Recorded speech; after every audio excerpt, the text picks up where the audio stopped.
So you did this Triumph America thing, or Triumph Immersion, right? It's Triumph Immersion Yes, from Triumph America. Okay. Right. There was a lot of people, and it was really interesting because it was in Tucson where I live. I wasn't invited, but whatever. But I saw you guys riding around. I saw a bunch of pictures. I saw a bunch of people posting, and it's like, I know that area. How was this it's an immersion. So what is that supposed to mean? I don't even know what that means. So I actually got to talk to Adam, and I'm probably going to cough because I have allergies, just letting you know. Problem. But I got to talk to Adam. He is the director of marketing for Triumph America. They're all in Atlanta. That's like their hub. But I got to talk to him a little more, and I was like, how did you choose the people? Because I was interested too, because it was a very odd bunch, right? Yeah, you had like Jake the Garden Snake, you had like Fooligan, you had Ian 187, you had me, you had Yami, you had, other people there too. And I was like, or Snowcat too. I'm like, this is a very different crowd. It's like a very, so, and there were a bunch of other influencers there that I had no idea even existed, which now I do, which is great. But Adam was just saying, I picked people, I really wanted like a really diverse group, all different walks of life, kind of all different types of riding, just really different people. And he just, basically what this immersion was for was to bring us together, not only to like get us to, think like our thoughts about the bikes and like all of that, but like to literally link us to like make us like stronger in a way. I don't know. It was really cool. I had a great time, but there was 44 of us. 44. Wow. There was 44 of us, I think. Yeah. Was it separated? I mean, they have a bunch of bikes. Was it separated by bikes and stuff? So it was separated into 2 days. And then within those 2 days, there were two groups, I believe. Okay. So like the first day you did the Tiger, which was the dirt. And then the second day you did the street, or vice versa. So like on the dirt day, I just rode the Tiger 900, and I'm pretty sure that was it. You got to go like off-road, and then you got to obviously ride it around. And then the next day I did the Street Triple RS, and then I did the Rocket 3. And then I also could have done the Thruxton. I didn't ride that bike, but that's what they kind of like. The street day, you can just kind of jump around and like be like, trade me, so that was kind of how that went. And a lot of bikes were dropped. A lot of bikes were dropped. I was gonna say, like, for me, if they're like, hey, we're gonna go off road today, I'm like, oh crap, I'm gonna drop this thing. So I mean, did that kind of stuff happen? Like, were people scared to like, oh crap, we're gonna go off road? I really okay. Well, not so. I'm not sure how many people dropped on the off road. I know in my group nobody did. I think. I mean, I started in dirt, so when I was on there, I was like I was having a great time. Awesome.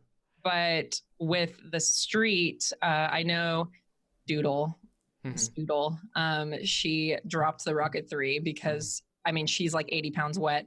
And that Rocket 3 is a big bike. Yeah, it looks huge. It's a big bike. I just had her on last week, Doodle. And I remember seeing her. Yeah, and I've been watching a lot of Dr. Disrespect, so it made me laugh. She. I remember when I first saw her, she was doing these big bikes with Ride Like a Pro. So that's surprising. But yeah, it's a huge bike. It's a new bike, so it's kind of interesting. And I know, and I review bikes too on my channel, and so I'm really used to being on bikes that like I know nothing about, and so I kind of can adapt very quickly. Whereas like I feel like other people who don't do that, like they have their bike and that's what they ride and that's all they know, and then they get on other different bikes. They're like, what is this? And so I think that's where mistakes can happen. But I mean, it's natural, I think. Yeah, it's definitely good to like try different bikes. 100%. I know from me going from my bike to like a sport bike, the clip-ons, it really messes with you. For sure. So yeah, so you started on dirt. So this whole dirt off-road day, how was that? How was that? That was awesome. I had a blast. Yeah, we ended up, and you'll see in some of the videos that are out already, but on our dirt day, we were trying to go on the route, and there was a huge motorcycle accident on one of the two-way roads trying to get up to our destination, I guess.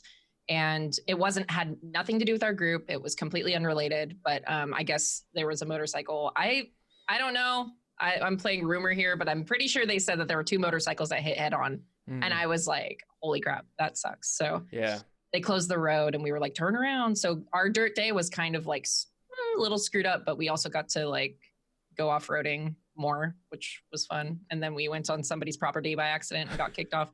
It was a good time. That happens. It's Arizona. There's a bunch of ranches around here. Really, yeah. But I need to check out some of those trails and take the FTR out there. Definitely, yeah. That looked like a lot of fun. So you did the off-road, the Triumph Rocket, and then all these different bikes. Did you guys go up Mount Lemon at all, or? I think so. I think okay. Is that where it's that big mountain? It's that big old mountain that we have. I don't know. I feel really bad. No, I don't know. Problem. It was like we went up these super windy roads, and then we ended up at like this like plateau, and you could see like these mountains with snow on them, and like it was just like you were in the middle of nowhere, and it was so cool. But I have no idea where we were. Yeah, I was that's really fine. bad That's about fine. it. No, I was working on like 4 hours sleep. I'm like, oh my god. Yeah, so 44 people. 44 people. It was 44 of us, and then a select few of us stayed up drinking for a while. We were definitely feeling it the next day. So yeah, I saw Triumph Babes live stream a little bit, and you were a part of that, right? In the pool and all that. Yes. Okay. The pool. Okay. Yes, that was the unofficial post party with like 5 of us. Yeah. I saw a glimpse of that. Yeah. Well, they had a swim up pool, like a bar. You know what I mean? So I was like, I've never been to a swim up bar. I have to go. So we did. Yeah. Were these all new bikes, like 2020s, 2021s? Yes, 2020s. Yeah. Okay. Yeah. So the 2020, the Street Triple was my favorite for sure. For sure. They have the new 765 motor in it, and it's just a beast. It's a beast. So that's coming from you. You review all these bikes, and you're exactly. like, man, and I ride a S1000, and I was blown away by the 765. Really? Yes. Oh man, that's really so cool. good. Are you gonna make videos about that? Yeah. For sure. Good. Yeah. I saw that you recently came back to your YouTube channel. Yes. Yeah. Yes. So why did you take a break in the first place? I don't know. It was not planned at all. No. No, not at all. You're just like, I'm not gonna do one this week, and then it turns into the 3. Okay. That's exactly how it went. And I don't know. This winter was like abnormally cold for California, and like abnormally like I don't know, very depressing. So I feel like December, January, I was like really. Like I wasn't going outside. I wasn't taking pictures. I wasn't riding my bike. I wasn't doing anything that makes me happy. Right. So I was just very like, I had no work because my job is seasonal. So I do real estate photography. So it's like in those months, nobody's selling, nobody's doing anything. So I went from like really busy to like nothing. And I feel like it was just like, okay, I'm doing nothing now. So I don't know. I got in that mindset, and then it just kept rolling. And then I don't know. I'm like happy I took a break. I feel like because I got like to really kind of figure out like where I want my channel to like go. Like I feel like my channel kind of blew up like fast, and I just got in this like moto vlogging like rhythm, and that's all I feel like people wanted from me. And then I don't know. I feel like now that I kind of took a step back, I'm like, wait, hold up. This is my channel, right? This is my channel. At the end of the day, I need to make what I want to make, and I need to do things that make me happy too, you know? So it's been honestly really good for me. So I'm happy I did it. Yeah. But, you just do what you want to do. That's the biggest thing. And so true. And you do reviews on motorcycles, and you took a break. So it kind of refreshed that whole thing. Did the Triumph immersion kind of like push you like, man, I can't wait to make videos again? Or is it just more like, that was fun? So it was funny because I knew about the trip, right, for a while, and I was still on my break, and I was like, well, shit, no. I gotta get back before the immersion, because obviously I want to like film it and do all that. And so yeah, I kicked my ass into gear, and I made my own little studio in my garage, and like I wanted to, and came out awesome. And then revealed Alex's bike. So I've only really had 2 videos out since I've been back. And then the immersion will be like the 3rd one, I guess. A lot of people are doing like part 1 and 2s. I'm like, no, one video. One video. I'm good. That's it. And then I'm going to call it a day. But so they encouraged it. I mean, I know they brought you guys all in, and you're saying the idea is to get 44 people, I guess, to be supportive and to get immersed in this culture. But were they also like, hey, you should probably film a little bit, like type of thing? Nothing. Wow, that's really cool. That's really cool of them. They asked nothing of us. They knew we were all influencers in the motorcycle industry or community, I guess. And they wanted nothing. They were just really like, cool. Come have a good time. I mean, they know that's, you know what I mean? I don't know. Unless you're like in a contract. Yeah. And who knows? Who knows what other people might have? There's 44 of them. True. But that's really cool that they didn't expect anybody to just go do something, because you really want to focus on the actual ride and then have a good time with it. And then you're obviously, if you're happy about it, you're going to say something, or if you're upset about it, you're going to say something. Yeah. Exactly. It's all psychology. It's that psychology, the marketing majors and all that stuff. So true. It's so true. But you took a break and you were staying inside. And I was so depressed. You streamed though. So, I mean, you actually did. Yeah. I was streaming a lot. I was streaming a lot during that time. And so you're a video game streamer. I am, yes. Yeah. Awesome. Okay. Yeah. I've been playing games obviously longer than I've been writing, but I've been playing games since I was like 6. Yeah. So it's just natural. Are you at this point? What type of streamer are you when it comes to that? Are you just like let's play, where you just kind of play, or are you more of like a competitive type? I am like what you call like on Twitch, like a variety streamer. So I just stream like any game that I enjoy. I got recently raked into a game. I don't know if you've heard of it. It's called Euro Truck Simulator. No, but I know there's a few simulator streamers that are like really popular. They have like their own like setup, and they're like literally like in the thing. I know. It's so insane. So I had no idea. My friends were like, "Oh, we're just gonna gift you this game," and I was like, "Okay, like sounds fun." So I was driving the truck on my keyboard. I was like, "Oh, this sucks. Like this is hard, you know?" Yeah. And so then one of them was like, "Oh, got you a wheel," and I was like, "What?" So one of my streamer whatever people like purchased a wheel for me as a gift, and so I've been using the wheel, and it's honestly been so fun. But I had no idea that I was walking into a complete like cult culture. Yes, I had no idea.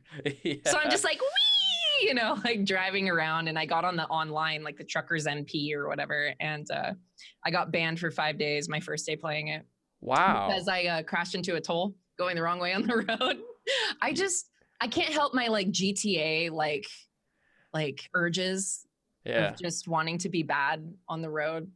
But so that's not the game for you. That's not. Well, I've calmed down. I've learned my lesson. Now we play normally. I run convoys now with other friends of mine. But yeah, I don't know. My stream, they get me into all sorts of crap like that. I can't help it. I don't know. Yeah, I see a lot of parallels between just with my viewer base on DanDanTheFireman and video games.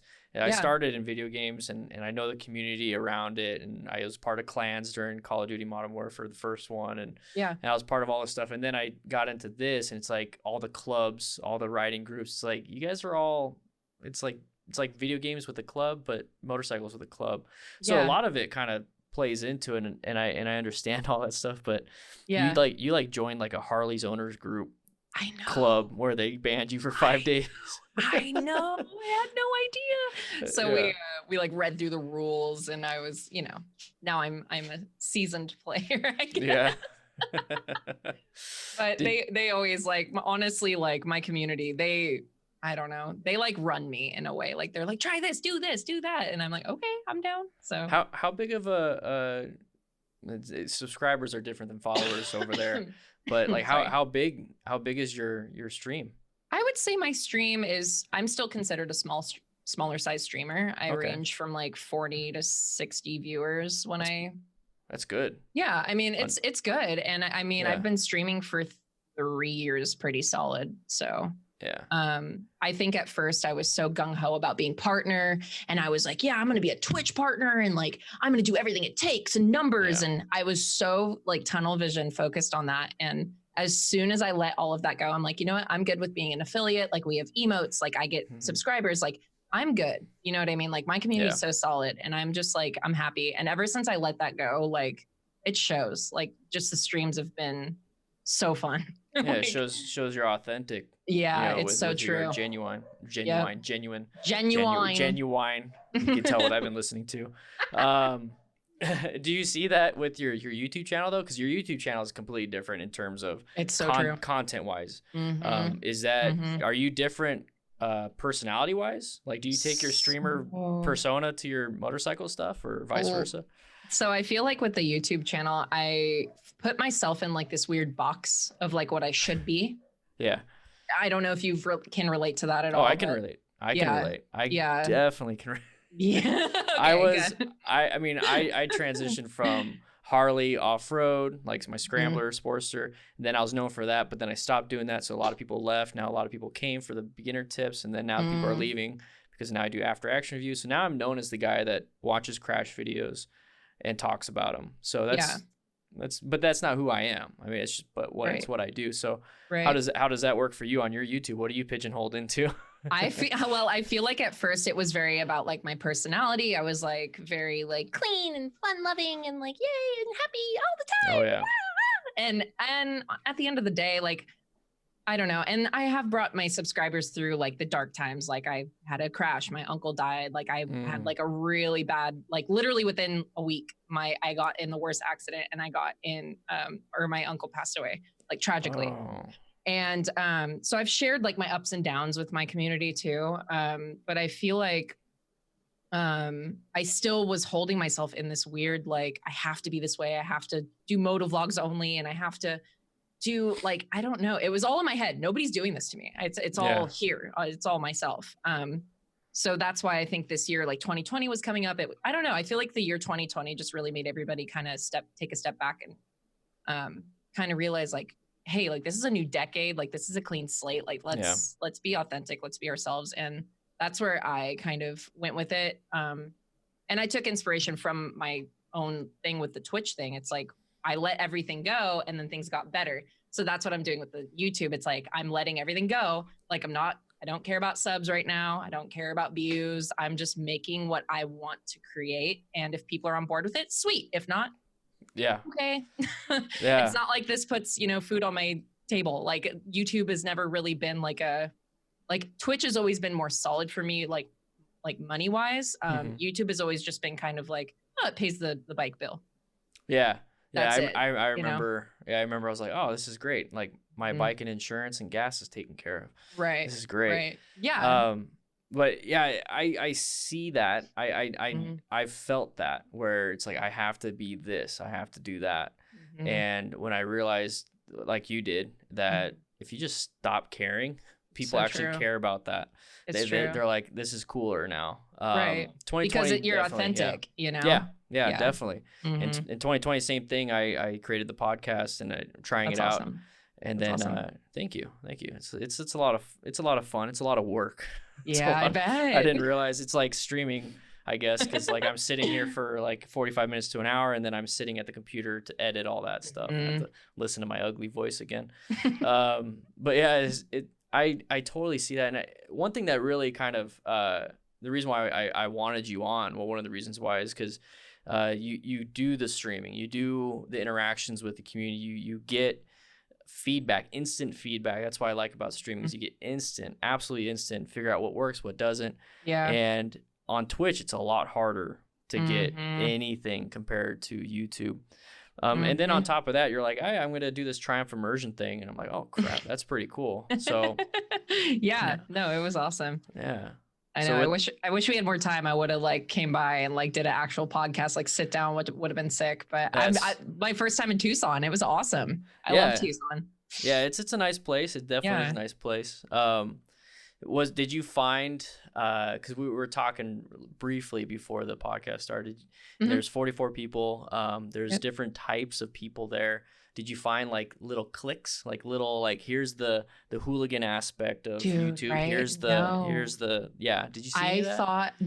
I thought it was like, obviously like there's some of us that have met before, so we kind of like stuck together in a way, or like talked because we wanted to catch up. Like Neil EN187, like I hadn't seen him since before he went on keto and like lost 100 something pounds. I've been following him. He's doing really well. I know, and I hadn't seen him since the SCMM before he started. So I saw him and I was like, Neil, what the hell, dude? Like I didn't even recognize him. Like so just stuff like that, where I think there was a clique of like the moto vloggers who were like catching up with each other, but that quickly dissolved because like everybody was kind of trying to get to know everybody there, regardless of where you were from. There were people from Canada, and then I think the rest were from the States. But yeah, like just got to meet people, and I don't know, it was really awesome. I got to meet a lot of like cool women riders, and I saw pictures. Like there's like 8 of you or something. That was really cool. There was a lot of women there. It was really cool. Yeah. And then, yeah, I mean, I got to bring Alex with me, which was freaking awesome. I initially called back and I was like, hey, got your email, just making sure this is like legit. He's like, yeah, it's legit. And I'm like, okay. I'm like, is there any way that I can bring Alex? He's just like my right-hand man. You know what I mean? Like he's my supporter. Like he helps me with everything. He's like, yeah, actually somebody just bailed. So you're good. And I was like, all right, wow, sweet, let's go. That's cool. Yeah, that worked out great. It really did. It did. So yeah, there was like no talk. I was hearing from, I heard from Yami Noob, I heard from Doodle, and then I heard from you. It's like there's this Triumph thing in Tucson. I'm like, man, I haven't heard shit. I was like, I mean, and that's fine. I was like, but is it a real thing? Is it like somebody's trying to like grab a bunch of people and kind of do some weird things? But it actually it was a real thing. So it was a real thing. Yeah, and I talked to Adam too about just like if he would have just went after like the biggest channels. It's like, I don't think it would have been the same. Yeah. I just don't think it would have been. I think, you know, it was a good mix of like, hey, it doesn't matter. Like none of us were like walking around like, oh, how many followers do you got? How many subscribers do you have? There was none of that. It was just very like, we were all excited to be there. We were all just happy. And we were all just like, it was like a really good time. Yeah. It just was. I've noticed that because I've talked to Walterific, I've talked to Chase on Two Wheels, I've talked to Yami Noob on the podcast, and the only the thing that I really realize is that everybody's just a person. It's like so true. None of them are like, hey, I have 500,000, this. Yeah. Nobody's ever said that. No. So when I get recognized at some of these demo events or some of these things, I'm like, I'm just a normal person, guys. Don't hold me to some standard, right? Even at 40,000 subscribers, but I can't imagine like Walterific at 2 million, right, and a few other people. But yeah, we're just people. I know, it's so everyone's true. People. And people are so different from their videos too. I mean, like not in a bad way, but like I met Snowcat for the first time. Yeah. And I like sat next to him and I was like, hi. I'm like, I know who you are, but I'm going to introduce myself anyway. And so we got to talk a little bit, and he is just like such a genuine dude. But I used to watch his videos when he was doing the whole, like, I'm angry and I'm Snowcat and I'm in Calgary. And I told him, I'm like, I thought you were going to be mean. Like, I was scared of you. Like, I didn't know you were going to be this cool, dude. He's like, yeah, man, like whatever. So it was pretty cool to like interact with people that I've only seen on videos too. And then like actually get to meet them as well. So. Yeah, I met him in 2015 at the Southern California Motovlogger meetup. And you went to SCMM too? Yeah, in 2015. In 2015. Yeah, 5 years ago. Yeah, man. I think I had like 3,000 subscribers or something like that, maybe. Yeah.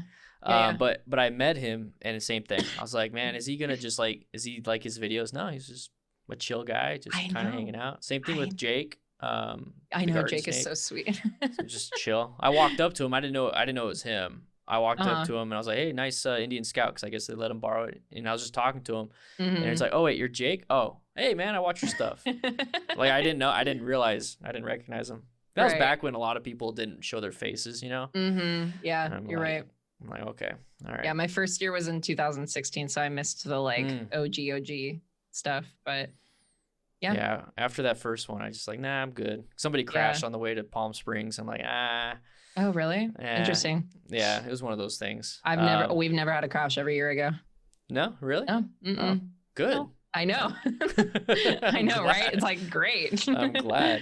I know. So you're up in northern though. You're Northern California. Right by San Francisco. Okay. I'm in Techlandia. Why don't they do a northern motovlogger meetup?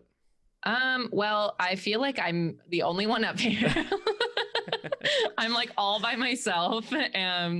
I don't know. I mean, I hosted a Halloween ride. And I did one in 2019, and I think I just don't want to be in charge of group rides. It's stressful for me, and we talked about this, but I was an EMT for 5 years too, so I'm always worried about people's safety and people I want people to get home safe, and I don't know. I think that'll be my last one for sure. That was my last one. I'm good off the group rides.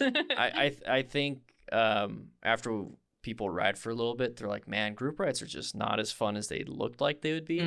And they're just sketchy and very scary. They're like, they're worse than car drivers sometimes. Yep. Because you don't know the people's riding style. Like some people really like to ride like really close to you and like see if like Alex and I go ride, like we give each other space, like, but we ride together all the time. So we read each other. We know, like we have, you know, chemistry. Whereas you like throw 5 other people in there, throws it off. You're like, okay, like, are you going to go or are you going to go? Like, and we have lane splitting here too. So that adds a whole nother element to group riding. Oh yeah. Oh yeah. Trying to keep up with the group after they've been splitting for a little bit. You guys are all screwed up. Yeah. So lane splitting sometimes can mess things up. Like if a car like gets in the way and we're already splitting or, you know, other things. But well, how was that giant group? Cause I saw you guys riding. How was riding with this group of people during this Triumph immersion thing? It wasn't bad. Not at all. I think everybody kind of kept their distance. We all stayed in formation fairly well. The only thing that was kind of sketch was that the instructors like didn't really know the route completely. So like they were like, make a right now. And we were like, oh, well, shit. Like there's like 15 of us, you know what I mean? So there were a couple things like that, but I don't think anything was like very unsafe. I think everything was pretty good. That's just really cool that they sent you guys all out. I know. And it was so fun. Ride motorcycles. I mean, that's the gig right there. I know, right? Do you want to do that full time? Like, is that something that like, hey, I want to do this all the time. Come send me out and pay me. Like, is that one of those things you want to do? Literally last night I got a text. So I did, like I said, I did the most recent video I did was last week or 2 weeks ago now of Alex's bike reveal, and it's a S1000RR. He bought one too, and somebody texted me last night and they were like, hey, my friend just watched your reveal video and now he wants to buy an S1000. Like, what year do I get? What this? And I'm like, I need BMW to hit me up now because I'm selling their bikes with my videos. Like, come on. Like, that's insane. So, I mean, I get that with the Honda Rebels too. Do you? I've probably gotten 20 plus comments saying they bought a Honda Rebel because I said something about it. I'm saying. And I've had people do the same thing with my reviews too. Like, I did an MT-07 review. Love that bike.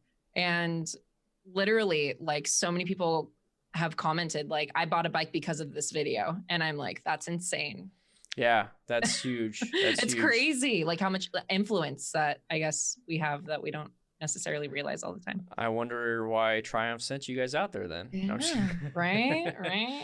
If you had to pick one or the other, streaming video games versus motorcycle YouTube stuff, what would you rather go into a career path with? Twitch, hands down. Twitch, Twitch is so my thing. It's just it's my thing. I was streaming before I did YouTube too. So I don't like the post-production part.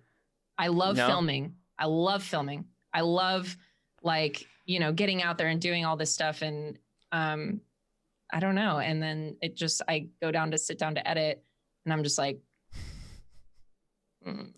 but also it's kind of changing, right? Though, because, and that's why I think I took that break, was because I was so bored with editing motovlogs. And that's the issue. I don't want to edit motovlogs anymore. I just don't. I want to make like cinematic stuff. I want to make like cool things. Like I'm way more creative than just like, okay guys, today we're gonna go ride over there. I don't know. Well, then make the cinematic like videos, motorcycle videos. Like, who cares about motovlogs? I think motovlogging is kind of. I don't think a lot of people care about that anymore. No, it's so true. You have to have something else with it. It's so true. Like another element into there to kind of spice it up, because it's so. And I explained that in my like coming back video or whatever. I was just like, people misunderstood me. They were like, oh, no more motorcycle content. I said, no, I'm just trying to stray away from like the moto vlogging content. I want to, but if it's like an event, like the Triumph event, I did moto vlogs, but I'm like happy to do it there because it's so exciting, so different. Like I'm riding in a place on a bike I've never been on, in a place I've never been to. It's crazy, right? So I don't mind doing it then, but like if you're asking me to like go film on my bike, just riding around where I live, it's just kind of boring to me. And I don't. Yeah, there's nothing really to talk about. It's so true. Yeah.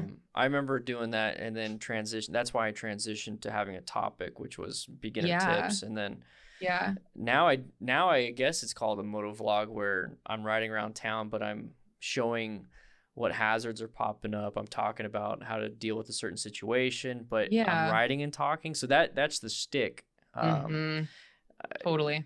I'm trying to think of what you could bring from your Twitch to your motorcycle stuff.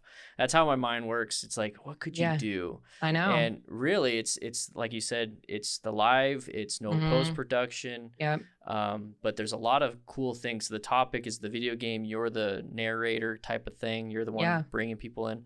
So maybe something similar to that, where you're bringing people to your adventure, cinematic venture and stuff like that. Be like a host of your own channel. You're hosting your own I know. bike stuff. Right. Yeah. I don't know. I know. I actually do have a gaming channel with like, I think I have, actually we should check. Let me check real quick.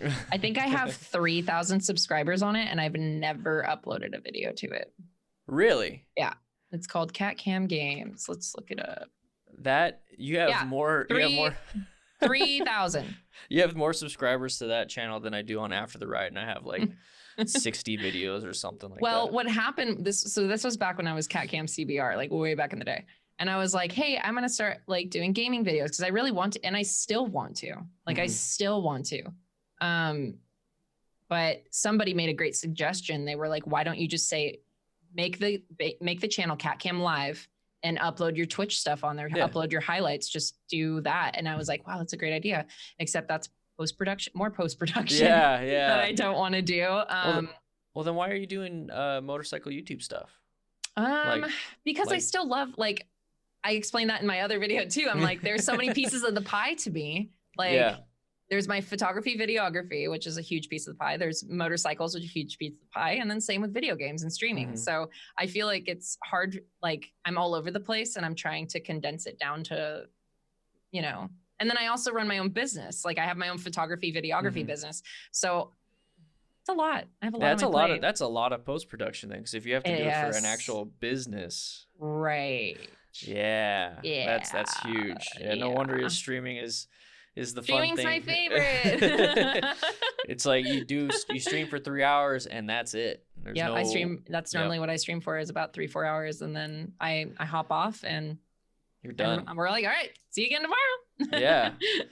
That's the way to do it. That definitely is the way to do it. But it's like, then just stick with that. I know. I'm not trying to talk you out of it. I'm not talking you out of it. No, I totally hear you. Because this is the same thoughts that I have. Like, and you understand, I don't have anybody to talk to about this stuff. Like I can talk to my friends about it and they're like, well, just do what you love. And I'm like, okay. But also I have to figure this out because, you know, if you have a coin right now and you flipped it, heads is Twitch, tails is YouTube, and you flipped it, that first thought in your mind, I hope it's heads or I hope it's tails. That's what you should do. Yeah. Yeah. I that's how I make a lot of my decisions, which is probably bad, but it works. For sure. Your gut instinct says that. And like you just said, you took that break and you're like, I'm just going to do whatever the heck I want to do. I'm not going to do the specific. And you said things just kind of skyrocketed. Well, if you absolutely love Twitch and doing the video game stuff, maybe just dedicate way more time to that and get rid of. I have in the past couple months. Yeah. And that's what that break kind of showed me too, is, if I stream instead of 3 days a week, if I stream 4, it made a huge difference in everything. So I'm all for people doing what they want to do. Doesn't have to be motorcycles. I know, man. I feel it. But then again, it's like, I still love my YouTube channel and I love the people on there and I love, you know, and then that's another thing too, is, I feel like if you do other things, so I feel like YouTube is the center hub, right? And then all these little webs are, you know, Instagram, Twitter, Twitch. YouTube's the main hub. That's where people find you. That's where people discover you. And then they fall in love with your personality. They fall in love with your channel, your content or whatever. And then it feeds the Instagram, it feeds the Twitter, it feeds the Facebook, it feeds the Twitch, it feeds other things or Patreon, whatever you have going on. And like with you, the Discord, I mean, Discord massive. I'm like on there. I'm like, I don't even know. I don't know where I am. Help me. It's a lot of people. It's a lot of people. So, but it came from the YouTube, right? Like, okay. So that's what I'm saying. So it's kind of like if you die down the main hub, I feel like everything else kind of slows down. Well, just like you said, just put, I would say just stop motorcycles. Still love it, still enjoy it, still ride, keep it I do. For you and your boyfriend. Just keep it for you guys. And then that 3,000 sub YouTube where there's no videos, just use that energy that you would do for motorcycles, put it I into just need an editor, man. Like, honestly. Yeah. Like, if I could just get an editor for my Twitch stuff, I would be chilling. Like, so I would be chilling so good right now. Well, what about doing like tips for streamers? Like your YouTube channel is just like, you know, whatever it is that you found that worked for you on Twitch. That's true. Just make like a 5-minute, 10-minute, whatever video on YouTube and have it, hey, come check me out on Twitch. And you're constantly sending people over to the Twitch channel and stuff. That's actually true too. I never thought about that. I don't know. I just want you to do what you like to do. Because there's many projects that I've tried to do, just like how you're saying. It's like, I wish I could, I want to do this because it's part of me. And then I do it for like 5 videos. I'm like, it's work now. Because it's like, I don't want to do it. I wanted to focus on motorcycling. So I'm thinking maybe for you, it's. See, I don't want to get rid of like the motorcycle stuff. Like I just don't want the editing to be so extensive, and the editing only gets extensive when it's a motovlog. If I'm doing like tips and tricks or whatever, like that's easy to me. I can get that done in a couple hours. You know what I mean? But these motovlogs take me minimum, I would say, if I film like an all day, like this Tucson thing is going to take me, I'd say about 12 hours. Yeah. No, I remember that. Yeah. It sucked. Yeah, it sucks. It's mainly cutting out all the crap that you didn't say and do. Exactly. And it's not even fun for people to watch sometimes. So it's true. So I'm condensing. I figured like everybody's dragging all their videos out for whatever part 1, 2, 3, 4, or 5. I'm literally doing 5 minutes the first day, 5 minutes the second day. Boom, done. Putting some commentary between it, and that's it. Yeah. The one thing that I found out with YouTube is that people typically go there, especially with streaming that came out. Typically, people go to YouTube for educational how-tos. That's true. True. And then information like education, news. So, and then Twitch, and then like the VODs that come from that are the entertainment. Right. So I'm thinking like you could possibly just do the Twitch and then create some VODs. Yeah. And that's the entertainment. And then if you want to do like motorcycle stuff, think of like an educational how to maybe like share my experience type thing. So yeah, for sure. When you hear that, like what comes to your mind when it comes to motorcycling? What can you do that's a how to? What do you think? What's I have like notebooks with so many ideas written down in them that have to do with motorcycles. Yeah, there's a lot. I get asked a lot of questions, especially being a female rider. I get asked very specific questions, which good or bad. Oh no, they're great. I mean, it's more like I get a lot of beginner questions because it's like, oh well, if she could do it, I could do it, and I love that mentality. Okay, I mean, any of us can do it, right? So I don't know. Some of the things I've thought of is like, I don't know, like. A video I want to make is like things I'll never ride without, because there are things I don't ride without. You know what I mean? Okay. And I don't like to say too many ideas because people have stolen my ideas and uploaded them, and I'm like, okay. That just means you got to do it better. That's all. It's true, and I will. But yeah, so that's like just little fun videos like that won't take me long, but I still have fun doing, and they're motorcycle related. And boom, and it's like makes everyone happy. That's it. There you go. That's what you should do. That's what you should do. Yeah. That's, definitely. While you're talking, I'm just thinking, and it's just I don't see a lot of women motorcyclists that are in the educational. Hey, if I can do it, you can do it type thing. There's a lot that do that, but then it's more so. They're not bringing a lot to it. It's a lot of the same stuff. It's not coming from it's not that genuine, authentic. This is really me, what I learned. This is what I heard, and I'm just going to say it. Gotcha. So if you can come from a point of view, because when I'm listening to you, you're saying that you test ride a lot of bikes, bikes, you came from dirt, you have a unique experience with streaming.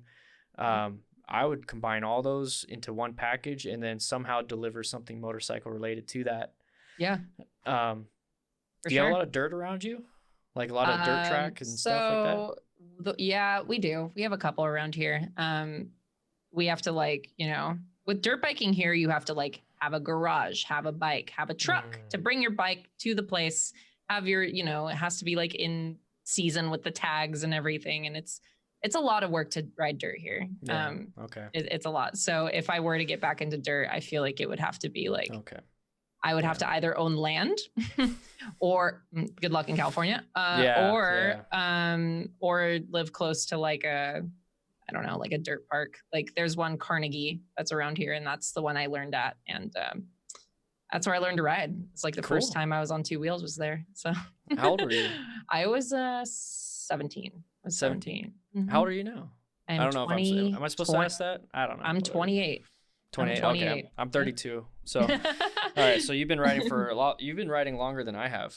Really? Yeah. I've been riding longer than Alex too, my boyfriend. Yeah.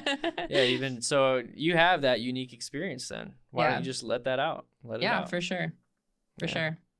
It's pretty easy to do it on a stream because it's not structured. I when I do my streams, I stream for an hour, Tuesdays and Thursdays, and I just realize that I can just be me. Yep. And it's not like I'm Dan the Fireman. It's like I'm Daniel at that point. Right.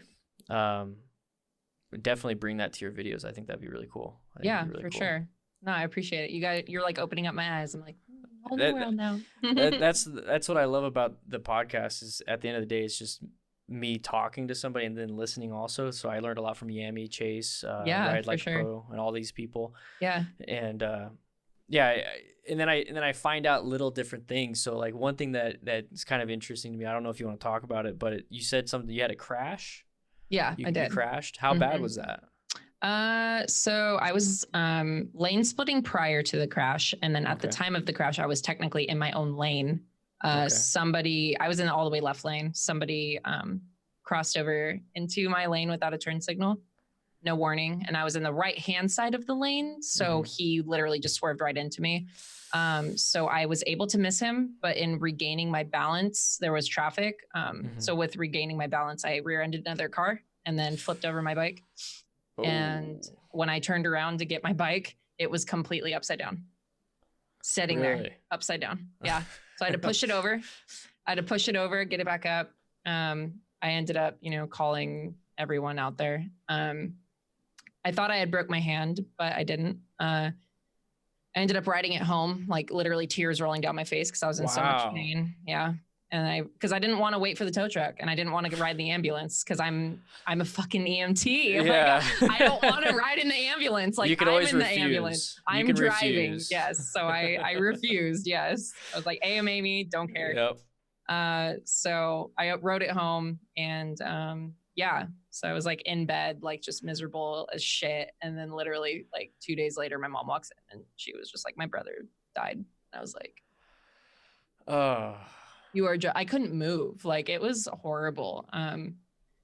So yeah, it was a rough month. And then I ended up, my dad has a bad knee. So he ended up selling his S1000RR to me because that's what I had prior. That's what I crashed on, was a S1000RR. And he was like, hey, I got my bike, it's just sitting there. And I'm like, yeah, Dad. He's like, I'll sell it to you. I was like, all right, I guess so. I mean, I don't know what else to do right now. So he was riding too? My dad rides. Okay. Yeah, my dad used to. Big bike. Yeah, my dad used to race motocross his whole life. Yeah. Okay. So my dad is a very experienced rider. And then when I told him about the S1000RR, because I was like, Dad, that's like the best bike you can buy. Like when I had my little CBR, he was like, really? So he went and test rode it and he loved it. And he's like, I'm gonna buy one. So he bought one brand new, and now it's mine. I redid it. I like customized it to me and everything. But that was in 2018. So that was almost 2 years now. Oh, wow. Well, sorry to hear about that. Yeah, it sucked. It was my first wreck on the street. Yeah. So as an EMT, like it could have been a lot worse. You know that. Oh my gosh. Yeah. But I ride full gear. Good. No, doesn't matter where I'm going. Doesn't matter if I'm going down the street, because the people here, we have like a really bad, and I saw it in Tucson too, but we have like a really bad phone epidemic here. Like people on their phones, like really bad. Yeah. Everyone is on their phones. So I don't trust. It's illegal here, but still people do it. Oh yeah. Same here. Here. So it's terrible. It's terrible for motorcycle riders. That's for sure. So. You said you did EMT for 5 years. So yes, I did. You stopped. Yes, I did. You stopped doing it? Okay. I did. I let my license lapse and everything. Yeah, I almost did that too. Did you? I took my EMT refresher in December to keep it. Yeah. I was like, I figure, if I'm Dan the fireman, I got to keep something, right? So were you a firefighter or are you? Yeah, or okay. I was. Yeah, I was for 11 years. Yeah. Oh, nice. Good for you. Yeah. I started that when I was 19. You started riding 17. So I think we picked something pretty young and stuck with it. Yeah, for sure. But for sure. Yeah, that's lucky that you were able to get back on that bike and then ride off, especially with your hand. What happened? Was it your right hand, left hand? My left hand. Yeah, okay. I'm still getting treatment for it. It still bothers me. And like, really? Yeah. So technically I didn't break anything. So they're like, oh, you're fine. You know how it is. It's like, oh, you're great. Yeah. I'm like, okay, well, why does it hurt? Yeah. Why does my hand hurt? It's not just bones. There's a bunch of ligaments. There's nerve endings. Yeah. So I have like a lawyer on and everything. We're still going through it. But hopefully something comes out of it good. I don't know. We'll see. Are you right-handed? I'm right-handed, luckily, yeah. Right, but I game with my left. So for keyboard. So like my WASD is my left, and it's like right in between like here that hurts. And yeah, like I'll go to bed like it'll be throbbing and like almost every night. It's still to this day, 2 years later. So it's like something's wrong, everyone. Can we come to this conclusion now? Yeah, legal stuff takes forever, and then when you finally get it done, it's like, well, my hand's been in pain for 4 years now. It's so true. Yeah. Yep. Exactly. It's like, thank you. Yep. Thanks, man. But yeah, the dude that swerved into me wasn't even going to pull over. Really? He thought nope. He was still sitting in the lane like, hi, like, we're like, pull over. So I was pissed because I bet. I was so mad because I had just gotten that bike. Like, it was beautiful. It was like my dream bike. I was like, oh my God, I finally have my S1000. And then that happened. I was just so mad. I was so mad. Yeah, those aren't cheap bikes either. No. I think I paid, well, it was a 202014 at the time. I think I paid 11 for it. 11.5. So it's not terrible, but it's definitely more of like a premium price for a bike. Oh yeah. Sure. Oh, yeah. I've seen those. They're pretty premium, but now that you've tried the Triple R, you're like, I want that. Oh, the Street Triple? Yeah. Oh, I love the Street Triple. Yeah, I know. And they're coming out with they're only making 765 of the Daytonas that are 765. Really? Yeah, I know. So I'm like, damn it. Like, why is it so expensive? I know it's like $18K. I'm like, oh wow, never mind. Yeah, I know. I have expensive taste. I can't help it. I thought my bike was expensive, but $18K, jeez. I know. What are you riding right now? I don't even know what you're riding. The Indian FTR 1200S. Oh, okay. It's that naked looking bike. Yep, that's dope. Yeah.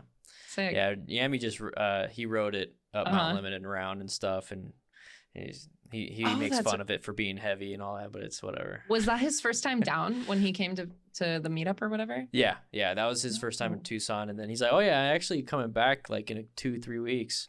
I'm like, for what? And then that's when we started talking about so he already, no wonder he slept in. He'd already been there. He already rode there.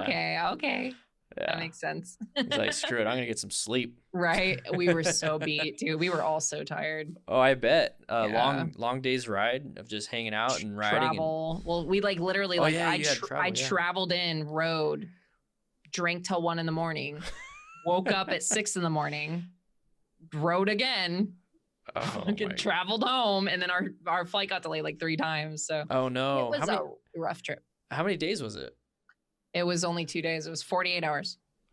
Really? 48 hours. It seemed like it was forever. No. Like I just remember seeing people posting. I heard people were like flying in. We definitely all posted like after the fact because we were so busy the whole time. It was okay. Insane, yeah. Maybe that's why, because like I was seeing you guys riding around. I was like, oh, they're still here, and it's like, no, everyone probably flew home because they're posting now. Okay, that makes. If you saw people after, so after we left, the dealers came. Okay. So if you saw people after we left, those are the dealers that come and Triumph, like, presents the bikes and they do all their dealers stuff with them.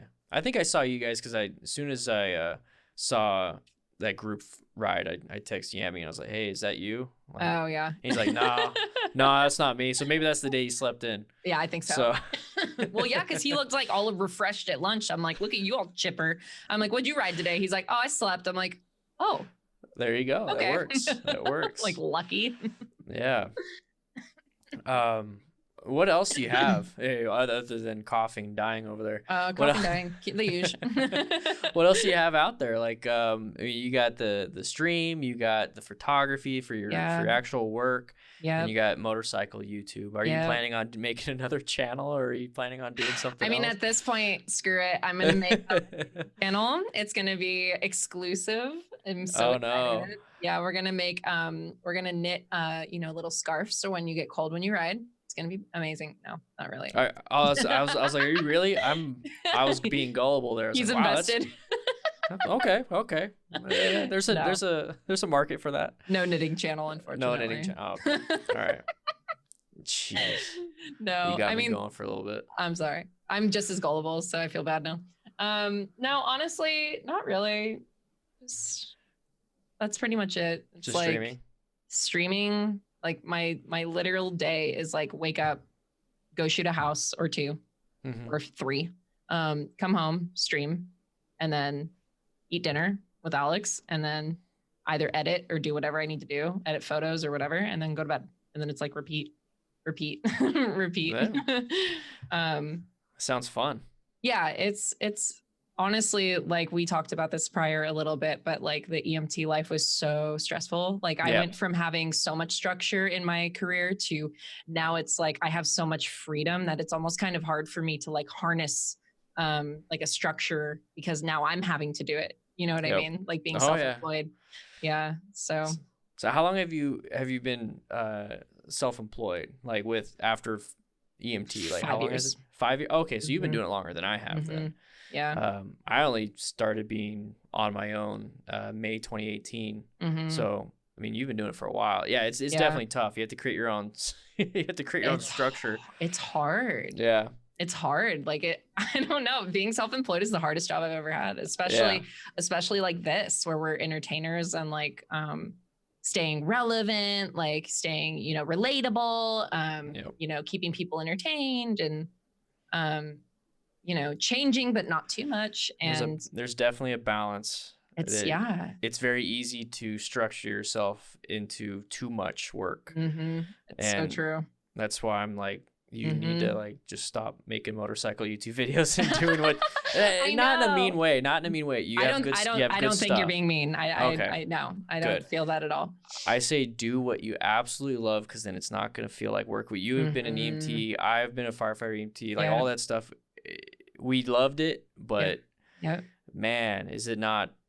It just doesn't work very well, like mentally. So and we've seen the burnouts that stay, and it's not good for anybody.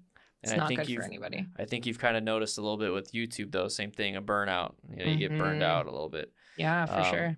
But you're not burning out on stream or on Twitch, so it's and I'm not burning out on YouTube either. I mean, I'm still like, I feel like I'm just getting started again with this new year, and like I don't know what I'm gonna create. Like I'm just letting it just go. Like I don't, so far I've really liked what I've created. People are liking it, so I'm not really I'm not too worried. I think it'll be good. Yeah. Good. Well, then you just keep doing it. You just keep doing it. Yeah. I've just seen a lot of people burn out. And it's 100%. That's why I took a 3-month hiatus. I was like, well, that's good. That's good. You definitely good. I need to probably do that. Yeah, for sure. It's honestly really healthy. And then also in your hiatus, you can start getting into Twitch, and then there you go. You can. When is it? September this year is when Cyberpunk comes out. That's about the time I'm going to take a hiatus from YouTube. Sounds good. It sounds good. It sounds good. I'm gonna either that or I'm gonna find an editor so I don't have to edit and I could just play video games. Let me know your editor's name and phone number, and we can share him. Yes. It's like just create highlights of our Twitch streams. Yes, perfect. We'll keep them real busy. That's what you gotta do. Honestly, that's. I know, right? That's the big part. I'm literally stuck in this room. I've been meaning to fix up this wall back here, and you can see all the stuff on the floor and. Yeah, I just don't have time. I don't have time. Oh. Yeah. Are you like completely self-employed, or do you work or like? Oh, you're completely self-employed. That's badass, dude. Good for you. YouTube. Is basically it. Yeah. That's awesome, man. I'm happy about it. I'm transitioning from firefighter EMT full structure to no structure to too much structure to. I understand. Yeah. Yeah, it's hard. I try to apply the training that we got, constant continuing education. So, I mean, I became an MSF writer coach, accessing management. Oh, good. So I got to have that certification to feel like I can coach and teach. Yeah. But that's my niche. That's my thing. So I love it. Yeah. Yeah. No, I think it's working out for you. Good. Yeah, I think so too. I'm glad other people are seeing that too. Yeah. It's a lot of work. It's a lot of work. And streaming, I want people to understand, like, I stress out more. Like when it comes, it's like, okay, I'm going to stream at 2 p.m. Okay, it's 1:30. Make sure everything's right. Make sure like today, I accidentally had the wrong mic hooked up for like the first 20 minutes. Oh, no. And somebody was like, hey, it's really low. Oh, no. So no. I switched it. Let's start over. And I did. But that's the scary part about streaming. It's stressful. It's a lot of work, and especially if you're sitting for 3-4 hours. Yeah. Oh my gosh. Like having to interact and talk to people while you're playing a game. I get quiet after, for sure. Because I'm like a super introvert, but like this, I am like someone else. Like, not that I'm someone else, but this is where I get to be an extrovert for my 4 hours a day. And then after, I'm like, whew. Yeah. That's exactly. I mean, that is like honestly, after this, like, I'm gonna be the same way. I'm gonna grab myself a White Claw, and I'm just kidding. But seriously, not. But anyways, they're good. They taste good. But I'm gonna go and I go for a walk at 4:30 p.m. my time every day to transition from work to home, because I'm just gonna walk downstairs to home, and then. That's what I have to do every single day. It's so stressful, and then I just stay quiet. I'm quiet. And that's one thing that I noticed, and that's kind of what started my Discord. My Discord started because I created a mental health section, and I wanted a place for people to talk. So I literally had the lounge, which is just kind of everyone hang out, and then the mental health section. And that was it. And then it kind of grew and grew and grew. And when you mentioned introvert, here feel like an extrovert, that's how I feel when I'm sitting here working, editing. I have the camera, I have my green screen pop up, I'm doing my videos. And I noticed that with motorcycling, and I during my walks, I get that, maybe not a 3-month break, but I get that 30-minute of mind just shut off, and I can think about stuff. And I realized that playing video games has a lot to do with riding a motorcycle. Oh, it's so true. Yeah, in terms of, we're looking at a screen that is showing us this wonderful place, this wonderful area, having a great time, but we're in control. With the controller, mouse and keyboard, we're absolutely in control. And then on a motorcycle, you have the shield, and it's like you're looking through a screen, you're enjoying this, but you're in control of the motorcycle, and you're in control of everything. It's just dangerous compared to video games. True. But like, I started to realize that maybe that's why I'm getting a lot of the same type of people, because I talk in that way of this is all, we're in control of this weird thing, but we're also very introverted. So true. We're so introverted. It's so true. So I get a lot of introverts on my Discord, but you can tell they're introverted, but you can also see how they're just opening up about stuff because they're on a keyboard. And it's just great. I think motorcycling, there's a lot more people out there that are like that than there are that are like the Harley owners group. I keep bringing them up. A lot of them are great guys. Oh yeah, for sure. But it's not that typical biker persona that you see. It's really that introvert. I want to be a part of something. I put on a helmet and I feel comfortable now. So I know. Anyways, that's how I feel. I don't know how you feel. No, it's totally true. Because even at the Triumph Immersion, it was like, I don't know, we had lunch and we were all just like, I mean, you stack a bunch of introverts in there together. I mean, and creative people are normally more introverted than extroverted, which isn't always true. But I in my observations, I've noticed that a lot of more creative minds are a little more reserved. Oh yeah. It's like you have to put on a persona. Unless you do it with Dan, and then you're just Dan. You can't help it. Yeah, you're just Dan, or Dr. Disrespect, and you're just... It's so true. Yeah, exactly. Like that Dr. very, Disrespect. Very, like, I'm going to probably watch some videos of his after this, but no, as we mentioned with Snowcat, just on camera versus off camera, you literally let out that little extrovert stuff that you need to let out, so you're not awkward. Yep. Yep. And then you can go back. You can go back. And I think a lot of people that ride motorcycles, even if it's for a 20-minute commute to work, that is their time to function inside their head. For sure.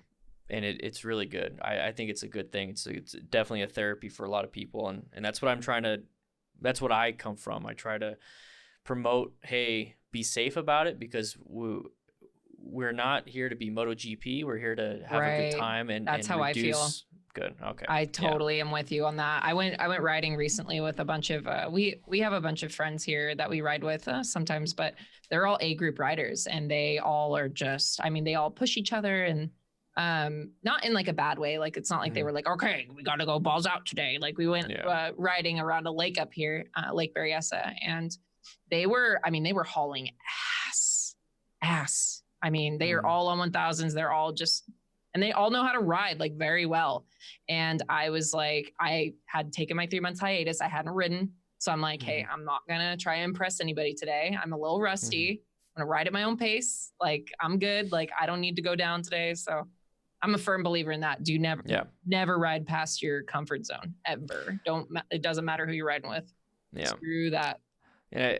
I just think it really does come down to, that's the type of people that will do that. And that's, you do your thing. Exactly. I see a lot of new riders getting into motorcycling thinking that is the only way to do it. And there's definitely more ways to do it. I mean, 100%. just ride for therapy. I mean, that right there is a big reason why a lot of people do it. And they don't see that though.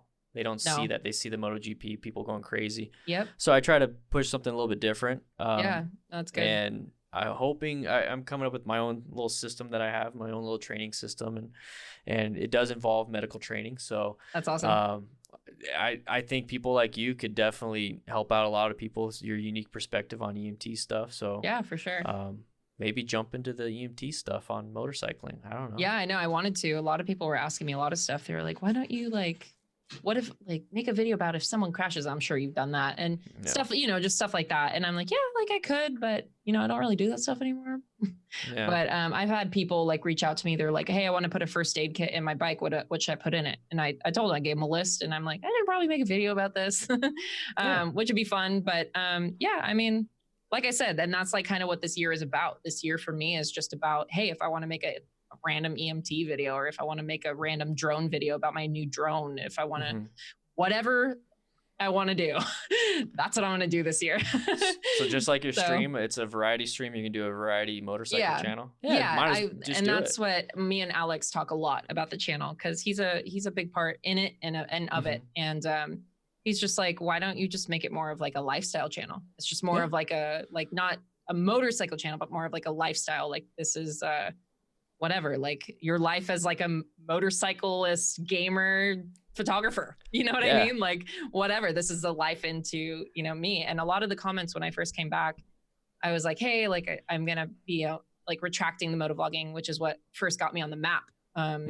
And people were like, we're here for you, Kat. Like, we're here for your personality. Like, we just love you, So that was cool to hear. I know, like I said that in the video too, I was like, I know this is going to be a growing pain. Not everybody's going to be down, and that's totally okay with me. Like, I'm so like, and people are like, unsub, like, bye, like, and I'm like, okay, bye, dude. Like, I'm good. Like, I'm so happy because I'm so confident with what I'm like about now. Like, that's another thing too, is I feel like the longer you do this, the more, and maybe the same thing is coming to you too, is like, you gain your confidence. You gain like, this is me, this is who I am. And like, I'm going to show you who I am. And like, it just doesn't bother you as much anymore.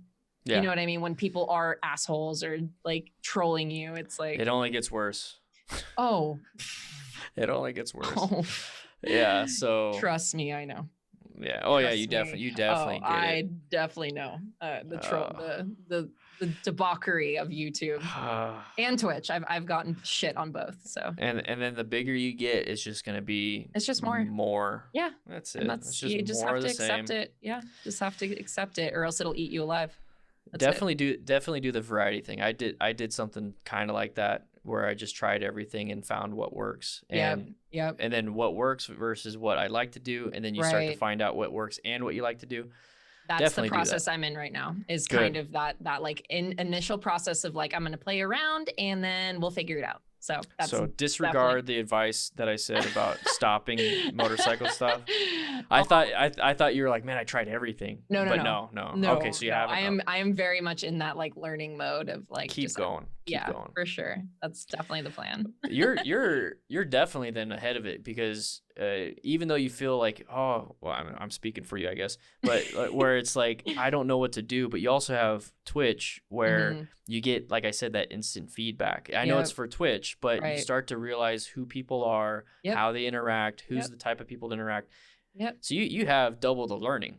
That's really good. That's really good. It's a lot. But I mean, my Twitch, like I call them literal family, because at this point we're all friends. Like I know where all of them live. I know about everything about their life. Like they're like friends now, like because I've been doing it for so long. These people are literally like, they're my friends or who I talk to. Like I don't have like, sounds really like cliche, but I don't have a lot of friends like in real life. Like I don't I don't tend to like open up to a lot of people just because I feel like a lot of people have like ulterior motives most of the time, and I've had it happen recently. So after that happened, I was like, I'm just gonna stay safe on my screen and with my friends online, and that's it. And a lot of people that are older than us are gonna be like, that's dumb, you need to go get a job, but they don't realize I'm encouraging my son. Times are changing. I'm encouraging him. Hey, how about, because he's an artist and like he draws. He's 13, so he's very good, very good. That's so awesome. Like, I'm trying to encourage that talent. I'm like, hey, how about you just put this on YouTube and just do like a speed draw or something? And pay for your college. Right. Because that's, at the end of the day, that's what it's gonna do. I mean, it's like, dude, you could pay for your own car when you're 16. You could pay for your college. You can go wherever you want. You can buy a house when you're 18 if you get really good. That's awesome. And a lot of older people are like, why are you doing YouTube again full time? It's like, because I make more than I did as a firefighter. And I get to stay home and have a beard and drink alcohol at 2 a.m. or 3 p.m. or whatever. Self-employment. But it's also very stressful. It's also very, very 100%. Stressful. It's not all freaking rainbows and sunshine at all. Just because I make more than I did as a firefighter, but I also spend a way more. It's like, I got to get good internet. I got to get... I got to pay for all my own stuff. How do you think I feel as a photographer? I'm like, well, okay, another $2,000 down the drain. Like, here we go. It's like, I'm always broke just trying to like keep up with everything, and lenses and drones and camera bodies and just tripods. I mean, it's endless. Like being a photographer is the most expensive career in the world. The main thing is just keep being creative. That's 100%. That's where I'm going. I'm staying with that. That's the thing. A camera's a camera, but if you don't know how to point it. So true. Same thing with streaming. Same thing with YouTube. Same thing with all that stuff. It's so true. You could have 100,000 subscribers overnight, and there's plenty of big name YouTubers, not just motorcycling, that I look at their stuff and I'm like, how do I have more views than you? I know. Like millions of subscribers, and you're like, oh my gosh. And that's not a brag or anything. It's just it's not. It's changing with what's going on now, and then just doing what you feel like you want to do, not what worked in the past. But it's all about just like staying relevant, staying true. And I feel like a lot of that, I feel like a lot, like viewers aren't as dumb as we like, not we, but like creators. No, just you. I never think they're dumb. Oh, okay. No, I think viewers can really see through a lot. Like, like they aren't as blind as we, like, I guess, see them. Like, oh, you're just behind the computer, like, on the you're just a keyboard warrior. Like they can see stuff. They watch. They know. I think there definitely is a lot of people think there's like a disconnect between a content creator versus a viewer, but I'm also a viewer when I watch other people's stuff, and I see how much effort, how much work, how much enjoyment they're doing, and I could tell the people that are fake. So I try not to do that myself, and so that means if I can see that, I know my viewers can see that, so they're definitely not dumb, like. There's a lot of content creators that think I could do whatever I want. No, we serve them as. It's so true. Yeah, we serve them. Oh my gosh, so true.